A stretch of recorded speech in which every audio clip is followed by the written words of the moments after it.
Sejam todos bem-vindos ao canal Evangelhos Boas Novas de Deus, um canal voltado para a ciência da religião e teologia. Vamos falar hoje sobre o coelhinho da Páscoa, né? E antes eu queria que você se inscrevesse no canal, você que não é inscrito, né? E desse o seu like, né? Porque no final do vídeo talvez você não deu o like, né?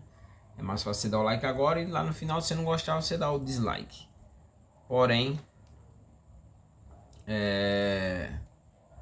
se você não é inscrito, se inscreve logo. Aproveita e se inscreve logo no canal e dá o teu joinha. Os vídeos que antecederam esse, eu falei sobre a igreja. Você que tem curiosidade em aprender mais sobre as religiões, né? E também a teologia. Eu fiz um vídeo anterior sobre a igreja pentecostal, a origem. Falei sobre as bruxas, falei sobre a macumba e falei um pouquinho sobre o maniqueísmo. Os últimos vídeos foram esses. Hoje nós vamos falar sobre o coelhinho da Páscoa, né? É bem conhecido no cotidiano brasileiro, na época específica, né? Da Páscoa. E muito disseminado. Mas a questão é de onde surgiu o coelhinho da Páscoa, né? Como o coelhinho da Páscoa passou a ser um símbolo pascual, né? Porque o coelho da Páscoa é um dos símbolos pascuais, né? A origem do coelhinho da Páscoa ou do coelho da Páscoa não é certa, poderíamos dizer que a origem é incerta. Porém, existem algumas teorias, né? Uma delas é que o coelho seria um símbolo da fertilidade, né? E como também da renovação isso na cultura germânica, né? Então teria sido associado a Páscoa por causa do equinócio da primavera, que é o que? É o início da primavera no hemisfério sul e do outono, no caso, no hemisfério norte, né? Essa é uma teoria. Outra teoria é que o coelho já tinha uma relação com o cristianismo, e isso desde a Idade Média, né? Porque nós sabemos que a Idade Média trouxe para o cristianismo muitas mudanças, poderíamos dizer assim, muitas inovações, foi produzido muita coisa, claro, desde a patrística, entrando na Idade Média, né? Então, o coelho, ele, nessa teoria da Idade Média, né, que faz essa relação com o cristianismo, ele representava exatamente a vida e a esperança, né? Que é o símbolo que o coelho representa é a fertilidade, o nascimento e a esperança da vida, né? Então tem essa relação quando nós levamos para a Idade Média, né? E uma das características marcantes do coelho também é a questão da sua que ele se reproduz muito rápido e se reproduz em grandes ninhadas, né? Então nós temos essa observação, né? Com relação ao costume de esconder ovo de Páscoa, né? Esse costume ele foi influenciado, né, pela lenda, uma lenda de Osterhazy. E o que era essa lenda, né? Era um lebre que trazia ovos enfeitados, isso no caso na Alemanha, né? Então essa lenda ela foi levada para os Estados Unidos, né, pelos imigrantes alemães, isso no século XVIII, e por lá, no caso, se popularizou, né?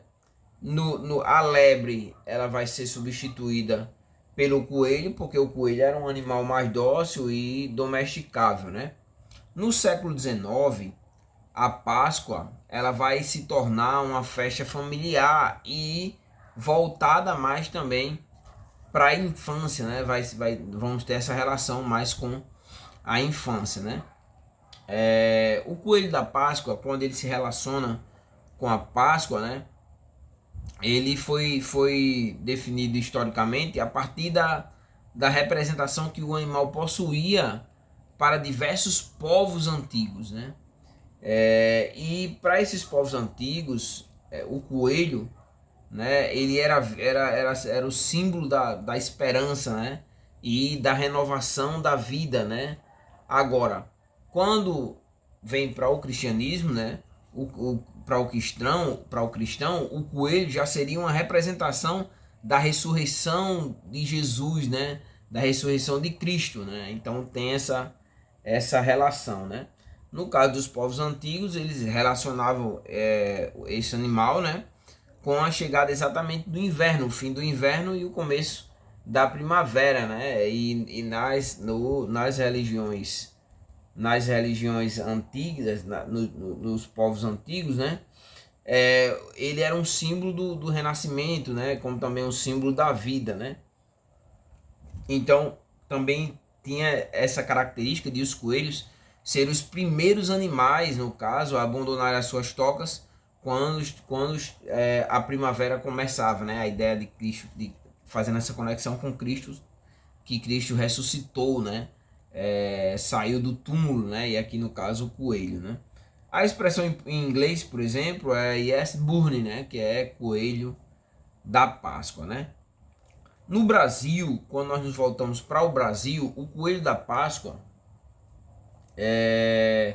ele como esse símbolo da Páscoa, ele só vai ter essa representação no final do século XVII, né? Quando também os imigrantes alemães vão trazer o coelhinho da Páscoa. De acordo com a mitologia germânica, né? O coelho, ele era um dos símbolos da deusa, daí essa conexão da colocação do coelho da Páscoa dentro do cristianismo com o paganismo, né? O coelho ele era um dos símbolos da deusa, né? Da deusa da fertilidade, né? Ostara, né? E a partir dessa mística, né? Surgiu entre os alemães a tradição de entregar ovos, né? E no caso era ovos de galinha, né? E pintados, né? Entregava eles pintados para as crianças, né? No caso da deusa Ostara, né? O seu culto, ela era cultuada, normalmente costumava ser esse culto durante a primavera, né? Para que os cristãos não fizessem evitasse as celebrações pagãs, então associaram o coelho e a tradição da coleta dos ovos à Páscoa, para que os povos pagãos abandonassem a sua religiosidade, né? Isso no caso é bem claro na Idade Média, né? Com o passar do tempo, o coelho nós vamos ter o coelho de chocolate, o ovo de chocolate, né? Vai entrar nas festividades da Páscoa, né? Agora, o sentido em si da Páscoa, para a gente finalizar o vídeo, a Páscoa ela tem um sentido, né? E qual é o sentido? O sentido da Páscoa é a celebração da ressurreição de Jesus, né?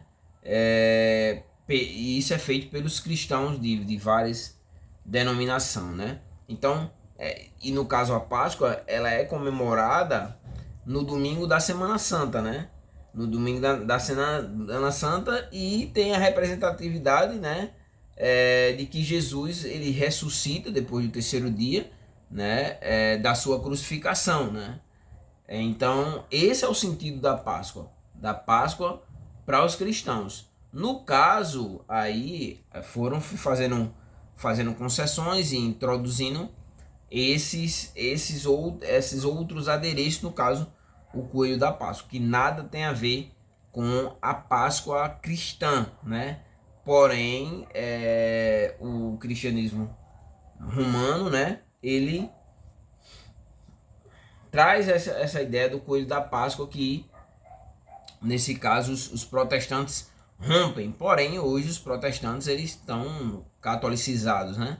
Eles não são muito diferentes. Eles compram um ovo, eles participam, né?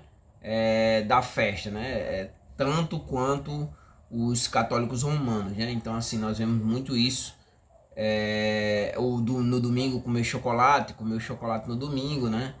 Então se traz chocolate para que dentro da casa se coma chocolate no domingo, isso de acordo com a cultura católica romana, né? Então não está muito diferente, mas o símbolo é esse, né? É a celebração da ressurreição de Cristo, né? Que aconteceu exatamente no domingo da Semana Santa, onde ele ressuscitou depois da sua crucificação. Então nós temos um pouquinho aí da origem, por mais que seja incerta, do coelhinho da Páscoa, né? E como nós chegamos à ideia que nós temos hoje dentro do, do meio protestante, do meio cristão, do meio evangélico. Então é isso, espero que vocês tenham gostado e aprendido um pouco mais sobre a cultura religiosa e dessa vez o coelho da Páscoa. Até o próximo vídeo.